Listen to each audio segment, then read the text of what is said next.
Hollywood had a fraud problem in the year 2000, and most people who lived through it never found out. One film on this list was not just a box office catastrophe, it was the center of a multi-million-dollar con that eventually brought down an entire production company. The film itself grossed under $30 million worldwide, and the lawsuit that followed cost over $121 million. We will get there. But first, consider the broader picture. 2000 was genuinely a strong year at the box office. Gladiator won Best Picture. Mission Impossible 2 pulled in $546 million. Cast Away earned $429 million. Audiences were showing up in large numbers week after week. Studios just kept finding creative ways to give them reasons to stay home. Don Bluth had spent 15 years trying to go toe-to-toe with Disney by the time Titan AE arrived in theaters on June 16, 2000, and this animated science fiction feature, voiced by Matt Damon, Drew Barrymore, and Bill Pullman, was supposed to be the film that finally proved he could compete at the highest level. Production costs landed somewhere between $75 million and $90 million, depending on which source you trust. And on opening weekend, the film placed 5th domestically, earning $9.4 million, sitting behind Shaft, Gone in 60 Seconds, Big Mama's House, and Mission Impossible 2. Worldwide, Titan AE finished at $36.8 million total. Former Fox executive Chris Meledandri later stated the studio lost $100 million on the production, and 10 days after the film opened, Fox Animation Studios permanently closed its Phoenix, Arizona facility. Over 300 staff had already been laid off during production in 1999, with much of the animation outsourced to cut costs. Here is the detail most people completely miss. The Genesis sequence, one of the film's most visually arresting moments, was animated not by Fox Animation, but by Blue Sky Studios, the company that would later create the Ice Age franchise. Titan AE currently holds 51% on Rotten Tomatoes, and critics at the time found the visuals impressive while dismissing the story as borrowed from half a dozen other science fiction films. The film did not deserve to end Bluth's studio. It ended it anyway. If Titan AE is a story about creative ambition colliding with brutal economics, Battlefield Earth, which opened May 12, 2000, is something else entirely. Travolta had spent 15 years trying to get this L. Ron Hubbard adaptation into production, reportedly deferring his usual $20 million fee to help push it through Franchise Pictures. The production budget has been reported at figures ranging from $44 million to $103 million, depending on the source, and that gap is not a rounding error. It is the actual story. During the fraud lawsuit that followed, it emerged that producer Eli Samaha and Franchise Pictures had deliberately inflated the budget figures to deceive German investors at Entertainment AG, and a court subsequently ordered Franchise to pay Entertainment $121 million. The film itself grossed $29.7 million worldwide against even the lower confirmed budget, and Travolta's planned sequel covering the second half of Hubbard's novel was abandoned immediately after the financial and critical response came in. Rotten Tomatoes placed the film at a score so low it has become almost a point of pride in certain circles. Franchise Pictures collapsed in the wake of the lawsuit, which means the film that was intended as Travolta's crowning creative achievement also served as the instrument of an entire production company's destruction. This one is genuinely kind of sad, because the chaos behind Supernova is more interesting than anything that ended up on screen. Released January 14, 2000, the science fiction thriller cycled through director Jeffrey Wright, then Jack Sholder, and finally Walter Hill, who removed his name from the finished film and took the pseudonym Thomas Lee. Francis Ford Coppola reportedly contributed uncredited editing work to the final cut, which tells you everything you need to know about how the production felt internally. At $70 million in production costs against $14.8 million in worldwide grosses, MGM absorbed losses that were difficult to explain in any reasonable way. James Spader and Angela Bassett brought genuine ability to the material, and the audience collectively decided not to find out. Speaking of films that share thematic territory in the most expensive possible way, 2000 also produced not one, but two competing Mars-themed disasters, and Red Planet arrived on November 10th carrying a $75 million budget from Warner Brothers and Village Roadshow. Val Kilmer, Carrie-Anne Moss, and Tom Sizemore led the cast through a production that grossed approximately $33.5 million worldwide, and with marketing factored in, total costs reached an estimated $100 million. Red Planet opened in 5th place domestically on its debut weekend, which is the kind of result that tends to prompt internal studio conversations nobody wants to be part of. You would think watching Mission to Mars underperform earlier that same year might have given Warner Brothers reason to reconsider. It did not, and the combined losses from both Mars productions represent one of the quieter and more expensive miscalculations of the entire decade.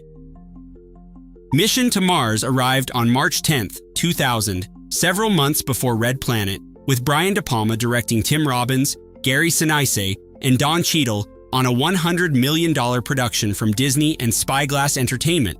Worldwide, the film grossed roughly $111 million, which looks almost viable on paper until you account for the reality that studios collect approximately half the domestic gross from theatrical showings, and that marketing on a production of this size adds tens of millions more to the actual cost.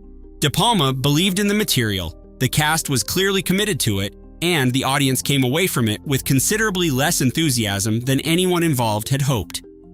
This next one carries a different flavor of absurdity.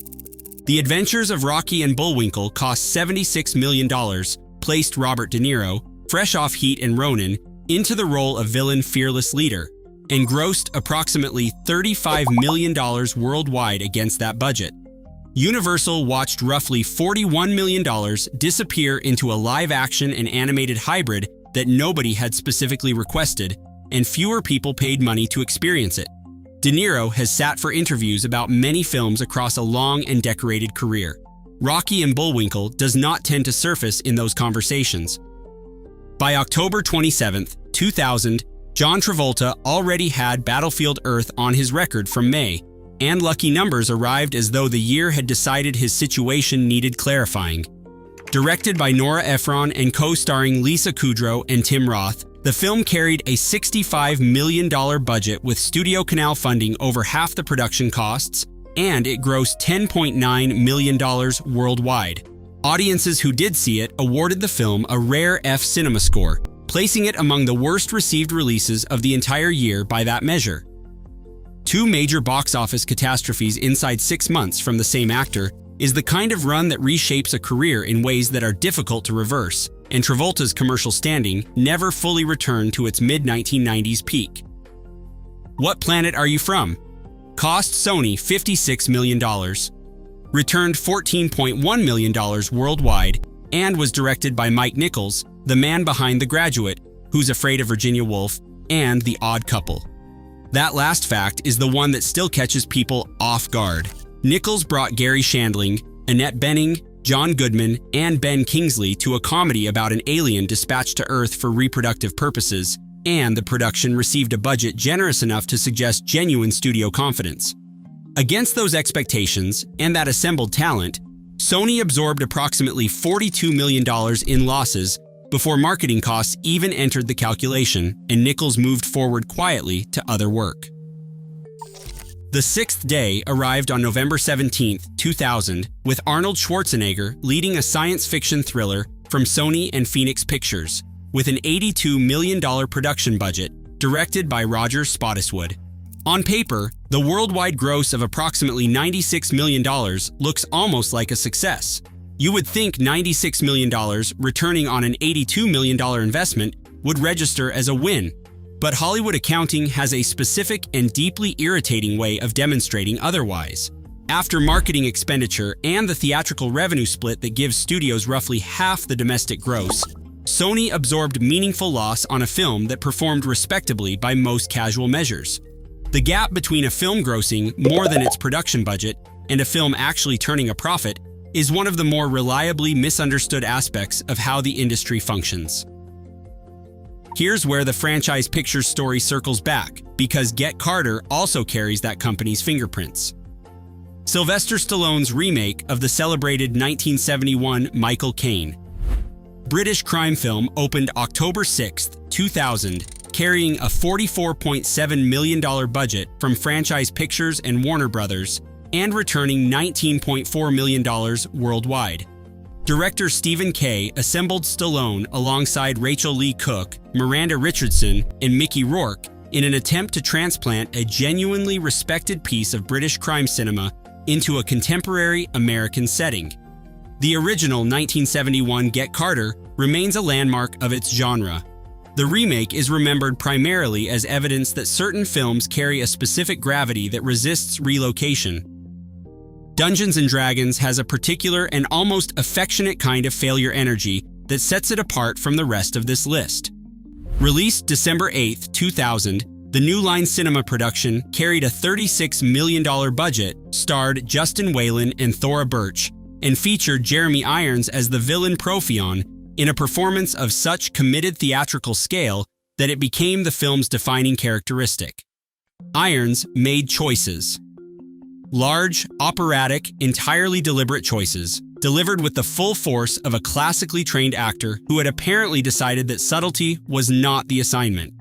The film grossed $33.8 million worldwide, slightly below its production budget, and collected some of the most enthusiastically negative reviews of the year.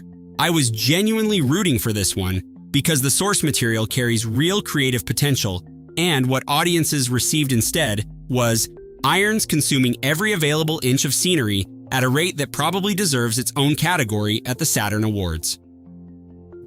Reindeer Games opened February 25, 2000, with Ben Affleck, Charlize Theron, and Gary Sinise leading a $42 million Miramax and Dimension Films thriller that grossed $32.2 million worldwide, and the financial result is honestly not the most weighted part of this entry.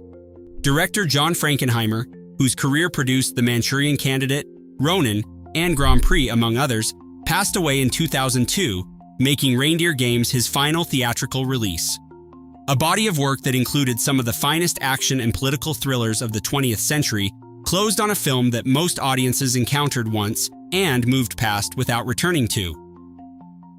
Bless the Child cost $40 million and grossed $40.4 million worldwide, and on the surface, that reads like an unlikely break-even.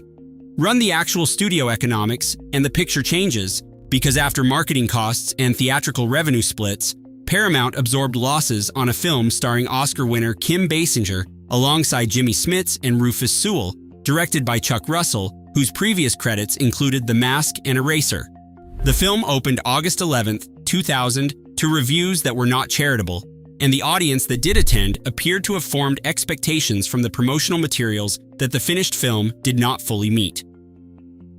William Friedkin, the director of The French Connection and The Exorcist, brought a $70 million legal and military drama, Rules of Engagement, to screens on April 7, 2000, with Tommy Lee Jones, Samuel L. Jackson, and Guy Pearce carrying the weight of the production.